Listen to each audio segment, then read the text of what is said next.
ورحمۃ اللہ وبرکاتہ۔ ناظرین، آج اسرائیل اور فلسطین کی جنگ جاری ہے۔ ہزاروں فلسطینی بے گناہ قتل کر دیے گئے اور قتل ہوتے جا رہے ہیں، اور یہ قصہ آج سے نہیں بلکہ 100 سال سے قصہ چل رہا ہے، اور 100 سال سے فلسطینی اسرائیل کا ظلم سہ رہے ہیں۔ لیکن اس کے باوجود دنیا کا کوئی بھی ملک اسرائیل کے خلاف زبان نہیں کھولتا۔ اگر دنیا کے اندر کوئی زلزلہ آ جائے، کسی چھوٹی سی اسکول کے اندر اٹیک ہو جائے یا کوئی بھی حادثہ ہو جائے تو دنیا کا ہر ملک ہمدردی دکھاتا ہے، امداد کرنے کی پیشکش کرتا ہے۔ لیکن فلسطین کے موقع پر جب فلسطین پر بمباری ہوتی ہے، فلسطینی عوام بے گناہ شہید کیے جاتے ہیں، تو کسی ملک کی آواز نہیں نکلتی۔ آخر ایسا کیوں؟ اس کی وجہ یہ ہے کہ اسرائیل نے صرف اسرائیل پر قبضہ نہیں کیا ہے بلکہ ہر ملک کی زبان کو بند کیا ہوا ہے۔ اس کی وجہ کیا ہے؟ اس کی بہت ساری وجوہات ہیں۔ فی الحال ہم 7 بڑی وجوہات بیان کرتے ہیں کہ جس کی وجہ سے دنیا کا کوئی بھی ملک اسرائیل کے خلاف زبان نہیں کھول سکتا۔ پہلی وجہ، دنیا کی دولت پر قبضہ۔ شاید آپ کے علم میں بات ہو کہ آج ساری دنیا کا سونا صرف اسرائیل کے پاس جمع ہوا ہے۔ اسرائیل نے 16ویں صدی میں کاغذی کرنسی کا ایجاد کیا، کاغذی کرنسی کو وجود میں لایا، اور اس نے ڈالر کو عام کیا اور لوگوں سے سونا وصول کرنا شروع کیا، یہاں تک کہ ڈالر کے بدلے سونا وصول کرتے کرتے ساری دنیا کا سونا اسرائیل کے پاس جمع ہو گیا اور لوگوں کے پاس صرف ردی کاغذ رہ گئے۔ اس طرح سارے دنیا کا سونا صرف اسرائیل کے پاس جمع ہو گیا ہے۔ آج دنیا کے کسی بھی ملک کی گورنمنٹ کے پاس سونا موجود نہیں ہے۔ پہلے کی حکومت ایسی ہوتی تھی کہ حکومت اپنے پاس موجود سونے سے 100 سال تک بھی بغیر کسی سے کچھ لیے کے حکومتیں چلا سکتی تھی۔ لیکن آج حال یہ ہے کہ کوئی بھی ملک اپنے ملک کی سڑکیں بھی بغیر کسی کی مدد کے بنا نہیں سکتا۔ اس کی وجہ یہ ہے کہ آج کسی بھی ملک کی حکومت کے پاس، اس کی گورنمنٹ کے پاس سونا موجود نہیں ہے۔ وہ سارا کا سارا سونا اسرائیل نے قبضہ کیا ہوا ہے۔ اسی لیے آج کسی کے پاس اتنی طاقت، اتنی دولت نہیں کہ وہ اسرائیل کے خلاف زبان نکال سکے۔ دوسری وجہ، ملکوں کو قرض میں جکڑنا۔ اسرائیل نے جہاں دنیا کے تمام ملکوں سے سونے کو اکٹھا کیا، سونے پر قبضہ کیا، دوسرا کام یہ کیا کہ اس نے زبردستی ملکوں کو قرضہ دینا شروع کیا۔ اسرائیل زبردستی ملکوں کو قرضہ دیتا اور پھر ان سے اس قرض کے بدلے میں وہاں کے قدرتی ذخائر پر قبضہ کرتا۔ اب موجودہ صورتحال یہ ہے کہ ایسے ممالک بھی امریکہ کے مقروض ہیں، جو ممالک اپنے قدرتی ذخائر کی وجہ سے امریکہ کے جیسے 10 ملکوں کو پال سکتے ہیں، اس کے باوجود وہ امریکہ کے مقروض ہیں۔ امریکہ دراصل یہ اسرائیل کا ایک ہتھیار ہے۔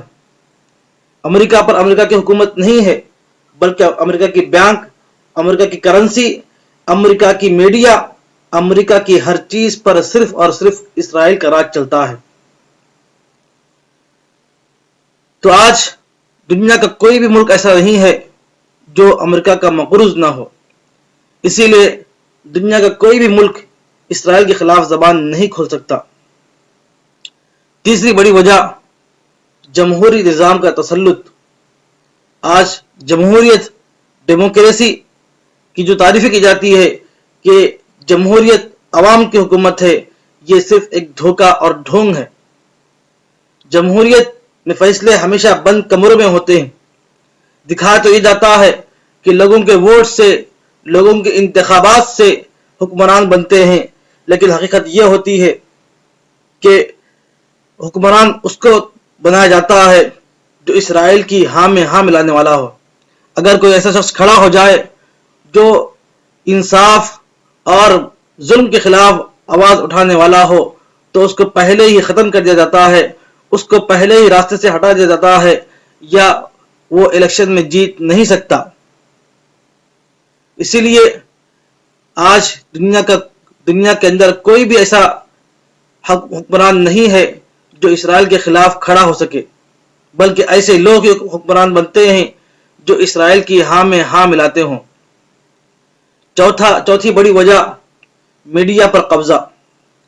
اسرائیل نے جب اسرائیل پر قبضہ کرنے کی کوششیں شروع کی تو ان کی بڑی کوشش یہ بھی تھی کہ دنیا کے سارے میڈیا پر ہمارا قبضہ ہو، تاکہ عوام صرف وہ دیکھے جو ہم دکھانا چاہیں، اور عوام جو دیکھتی ہے صرف اسی پر بھروسہ کرتی ہے، حقیقت کی تلاش عوام نہیں کرتی۔ اسی لیے اسرائیل نے ساری دنیا کے میڈیا پر قبضہ کیا تاکہ عوام کو صرف وہ دکھا سکے جو چاہتا ہے۔ چنانچہ آج دنیا کا کوئی بھی میڈیا اسرائیل کے خلاف نہ کوئی ڈیبیٹ کر سکتا ہے اور نہ کوئی اس کے خلاف بیان بازی کر سکتا ہے، بلکہ وہ صرف وہی کہہ سکتا ہے جو اسرائیل چاہتا ہے۔ اس لیے آج پورا عالمی میڈیا صرف مسلمانوں کے خلاف، فلسطین کے خلاف بیان بازی کرتا ہے۔ یہ تو 4 ایسی وجوہات تھی جس میں دنیا کا ہر ملک، چاہے وہ مسلمان ملک ہو یا غیر مسلم ملک ہو، وہ اسرائیل کے خلاف زبان نہیں نکال سکتا۔ لیکن اسرائیل نے مسلم ممالک کے خلاف ایک بڑا محاذ، ایک بڑا جال بچھایا۔ دوسری جنگ عظیم کے بعد جب مسلم ممالک کا بندر بانٹ ہوا، مسلم ممالک کے ٹکڑے کیے گئے، تو اس نے ان ٹکڑوں پر ایسے کٹ پتلی حکمران کا تعین کیا جو صرف عیاشی کر سکتے ہوں، جو صرف اپنا مفاد سوچ سکتے ہوں۔ وہ اسرائیل کے خلاف یا کفار کے خلاف، اسلام کے دشمنوں کے خلاف کبھی نہ کھڑے ہو سکتے ہوں۔ ایسے حکمرانوں کو طے کیا گیا، خصوصاً ملک شام اور ملک مصر جو اسرائیل کے پڑوس ہیں، جہاں سے اسرائیل کو خطرہ ہو سکتا تھا، جہاں کے مسلمان غیور، باشعور اور ایمان سے ان کے دل لبریز ہیں، تو ان سے جو اس کو خطرہ تھا، تو اسی لیے خاص طور پر اس طرف ان کی نگاہیں زیادہ ہے۔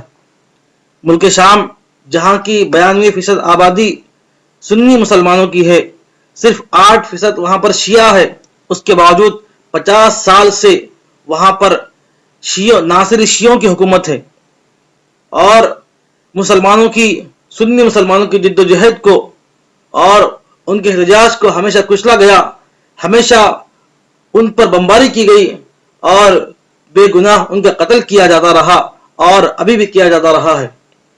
مصر کے اندر جب محمد مرسی جو عوام کے متفقہ فیصلے سے منتخب ہوئے تھے، کیونکہ ان کا دل ایمان سے لبریز تھا اور وہ مظلوموں کے لیے کھڑے ہوئے تھے، اس لیے ان کو راستے سے ہٹا دیا گیا اور ان کو جیل کے سلاخوں میں بند کر دیا گیا، یہاں تک کہ ان کا جنازہ جیل سے نکلا۔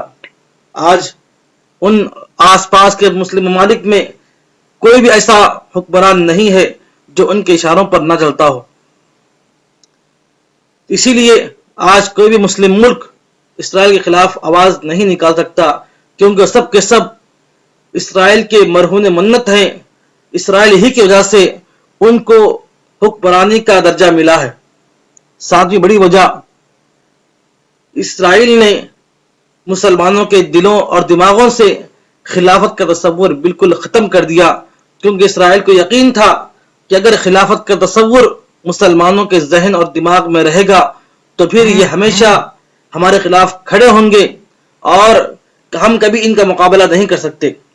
اسی لیے خلافت کے بجائے جمہوریت کو نظام حکومت کے طور پر رائج کیا اور اسی کو اسکول اور کالج کے نصاب میں شامل کیا، حتیٰ کہ مسلمانوں کی نسلیں جب گزرتی گئیں تو پھر مسلمانوں کے ذہن و دماغ سے خلافت کا تصور بھی ختم ہو گیا۔ آج کسی کے ذہن میں خلافت کا تصور باقی نہیں ہے، لیکن اسرائیل ایک کام نہیں کر سکا جس کی قیمت وہ ابھی بھی چکا رہا ہے، وہ ہے مسلمانوں کے دلوں سے ایمان کا جذبہ۔ مسلمانوں کے دلوں سے مسجد اقصی کی محبت، مسلمانوں کے دلوں سے حرمین کا تقدس اور اس کی حفاظت کا جذبہ، یہ وہ چیز ہے جس کو اسرائیل مسلمانوں کے دل و دماغ سے، ان کے ذہنوں سے نکالنے میں ناکام رہا.